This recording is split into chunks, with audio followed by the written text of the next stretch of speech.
गरुड़ पुराण तीसरा अध्याय। 13 दिन की विचलित यात्रा पूरी करने के बाद आत्मा अब यमलोक की ओर बढ़ती है और वहां उसका पहला सामना होता है चित्रगुप्त से। वही चित्रगुप्त जिनके पास हर जीव का पूरा जीवन, हर कर्म, हर पाप पुण्य लिखा होता है। गरुड़ पुराण बताता है कि जैसे ही आत्मा यमलोक के द्वार पर पहुंचती है, उसका नाम पुकारा जाता है और चित्रगुप्त अपने विशाल ग्रंथ से उस आत्मा का पूरा हिसाब खोलते हैं। आत्मा की आंखों के सामने वो हर दृश्य आता है जिसे उसने जीवन में किया होता है। किसे धोखा दिया, किसे दुख पहुंचाया, किसका भला किया और किस पल भगवान को याद किया।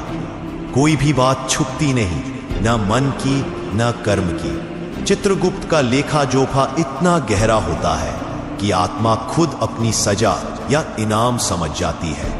यही से शुरू होता है न्याय और यमराज का फैसला।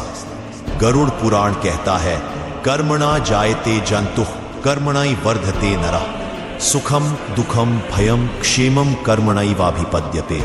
अर्थात हर प्राणी अपने कर्मों से ही जन्म लेता है, कर्मों से ही बढ़ता है और सुख दुख, भय या मुक्ति भी उसे कर्मों से ही प्राप्त होती है। यमराज कठोर नहीं होते, वो न्याय के प्रतीक होते हैं। उनके निर्णय में केवल एक ही बात देखी जाती है, क्या इस आत्मा ने अपने जीवन में अपने कर्मों को समझा। अगर हां, तो उसे पुनर्जन्म का एक और अवसर दिया जा सकता है और अगर नहीं, तो उसे नरक की ओर प्रस्थान करना होता है।